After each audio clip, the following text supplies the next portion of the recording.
Welcome back. All right, so we're going to talk about the Nashville Predators, a team with a cat for a logo, so cats, including Maple, might be a fan. So for the Nashville Predators, it's going to be an interesting season. This is another one where they look like they're going to be in the playoffs. They're going to be right around the middle of the pack. Are they a contender?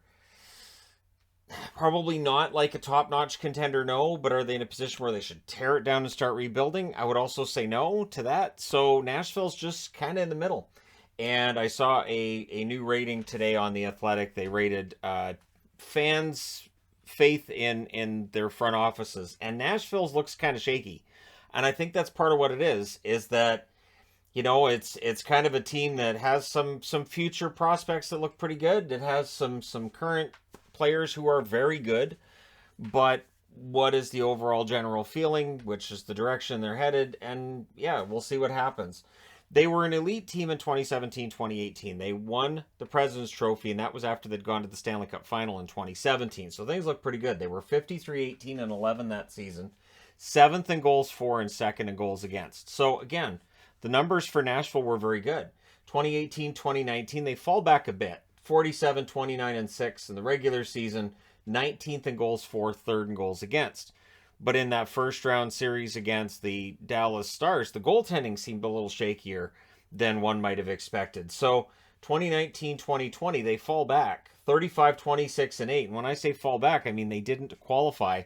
They lost the qualifying round against Arizona. They were 17th in goals for and goals against. So some troubling signs there. Now 2020-2021, playing only within their division, of course, they finished 31-23-2, and they had a pretty good season. They were 20th in goals for, though, so that was their lowest season amongst teams in the league when it comes to goals for, and 9th in goals against. So the goals against got better. This past season, they were 45-30-7, so 97-point season, and that's the thing. They're good. Nobody will say Nashville's not a good team. They were 12th in goals for and 16th in goals against, so a little bit above average in goals scored, right around average in goals against. But that's the thing. You want to see a team building towards a Stanley Cup, and I don't know with Nashville if that's what they're doing. The exits from this team, nobody of a big stature. There was concern Philip Forsberg would leave, but he did re-sign with the team. So they trade out Luke Cunnin. David Riddick leaves. His contract expired. Matthew Benning also out. But they didn't lose anybody major, right? So there's no reason to think there's going to be this huge drop-off unless you think that the year that Matt Duchene just had, he's not going to be able to replicate, which I would understand people feeling that way. But the new faces coming in, there could be some difference makers here, starting with Nino Niederreiter. He's a 20-goal scorer. And at worst, he's maybe a 12-goal scorer. He will add points. He will add goals. I would say minimum 30 points, probably up to 50 if he has a really good year and if he really clicks with his line mates in Nashville.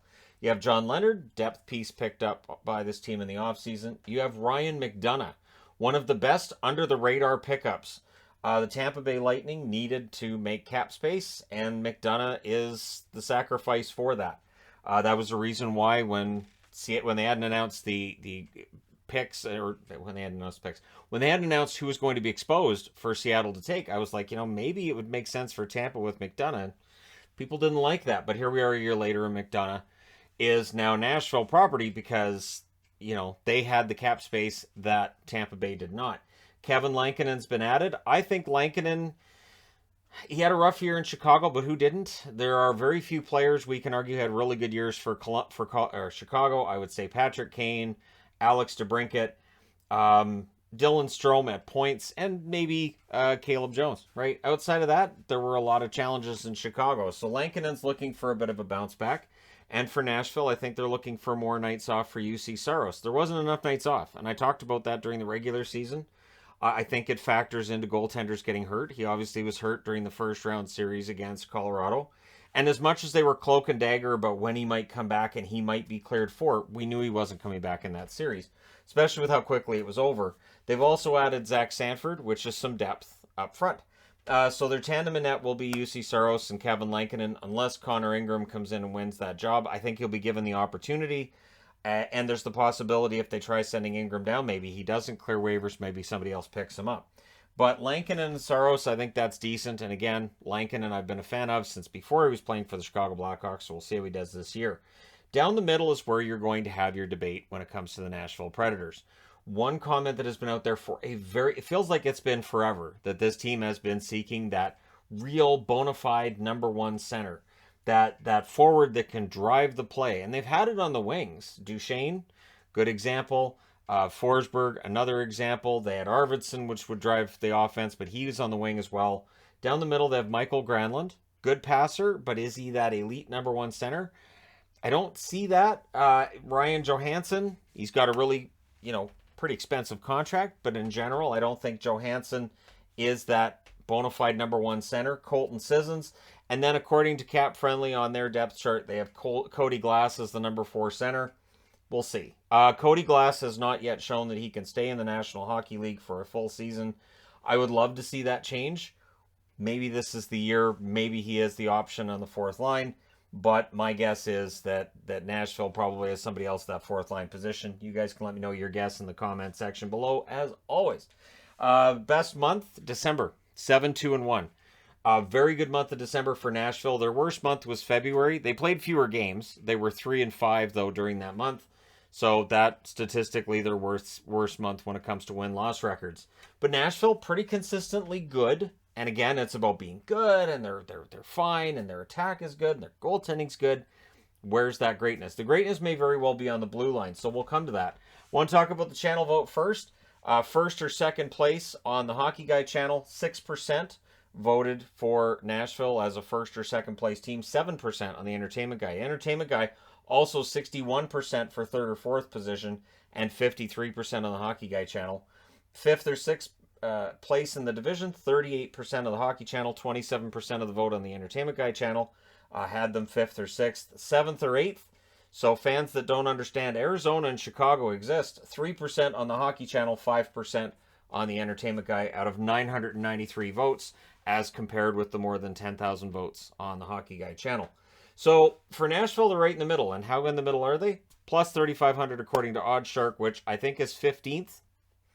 So yeah, right around the middle. Again, their cap space, according to Cap Friendly right now, $2,394,691. So for Nashville, they have some cap space, but this has been the thing, trying to bring guys in. We've gone through this in other off seasons where Nashville had their eyes on some big name free agents when they had the money, and they weren't able to attract them. Their top 4 on the blue line, though, this is a pretty good blue line. I'm understating it kind of on purpose. Roman Josi, good defenseman. Excellent season. He looked like he was a lock for 100 points. He doesn't get there, but 96 is still pretty darn good. Dante Fabro, underrated defenseman because he plays in Nashville. Nashville, we've always had 1 or 2 really good defensemen, and then other guys get overshadowed because of who they're playing with. Matthias Ekholm, Alexander Carrier. Carrier is another example of a defenseman, young defenseman, great. They protected him in the expansion draft. Turned out to be a really smart move on their part. And I love Ekholm. And keep in mind, they added Ryan McDonough. I don't have him in the top 4 on the blue line. He probably gets that time, though. He probably, when we look at the ice time, he'll probably get top 4 ice time. But yeah, this is a ridiculously talented and deep blue line. Borowiecki there for the sandpaper. He could be the number 6 or the number 7, I guess, this year. But yeah, this is going to be something to watch. Breakthrough candidates, I went with Philip Tomasino, who had a very good rookie year, I thought. With rookies, I don't worry as much about the points and the goals. Just, are they progressing? Are they doing well? And I thought he did. And Eeli Tolvanen might be his last chance at having that big breakthrough. So I thought, sure, even though his goals and points per game dropped this past season, why not Tolvanen? Maybe he gets that time. He's a player that David Poyle's been high on, and it just, the production hasn't been there yet. But the GM believes in him. We'll see how it goes. Of course, joining David Poyle as the coach of the team is John Heinz. He's still there. I remember when John Heinz was hired, and there was a lot of, oh, he won't last. Da, da, da. He's still there. And as long as Nashville's in a playoff spot, I think John Heinz keeps his job. I don't think the expectation is, these tremendously long playoffs and a big long run like 2017, but staying in contention. And that's where that split is, where there are fans who want to see a team always trying to build towards a Stanley Cup, and then there's fans who might say, as long as you make the playoffs, you have a chance. So there's that divide there. Their leader in goals this past season, Matt Duchesne, career year, 43 goals, absolutely fantastic. Philip Forsberg, 42. And if he's able to play healthy for a full 82 games, Forsberg could absolutely hit 50 goals. Roman Josi, 73 assists. Don't rule out a 100-point season, but don't rule out a fallback either to maybe 80. But 80 is still really good for a defenseman. Michael Granlund with 53 assists. Helps playing on that top line, getting top minutes with guys who are having a very good year. Their special teams, 24%. 24.4% on the power play, 79.2% on the penalty kill. Special teams had been the bane of the existence of Nashville at certain points of time over the last few years. Really worked out well this past year in terms of the power play being pretty good. The penalty kill a little bit below league average, but not hurting them that much. So expiring contracts, this is where things are interesting too, because there's nothing huge on this. Michael McCarron, Mark Borowiecki, McCarron, of course, fourth line, maybe fifth line and slash, in the AHL. Borowiecki, as I mentioned, maybe sixth, seventh defenseman. Kevin Lankinen and Zach Sanford. Sanford just brought in, Lankinen brought in, both of them with contracts that expire this year. So Nashville's in this interesting position where they've got everybody signed. They've got a pretty good core, but do they have a cup winner? And that's the question mark, and I really think that's why we've seen the confidence in their front office erode. I think it's just that every year for Nashville, they're pretty good. Yeah, they're a playoff team. They're pretty good. And then that's kind of where it ends. So is this the year that we see them turn it around and get that postseason success? Not necessarily 2017 level, but something better than what we've seen in recent seasons. Let me know your thoughts in the comment section below. As always, does the channel have it right? Are they overly optimistic or are they overly pessimistic? Let me know your thoughts on that too. Don't forget to hit like and subscribe if you're browsing your way through, you just happened upon this video. Thank you guys so much for watching, for all your support. I will talk to you again soon.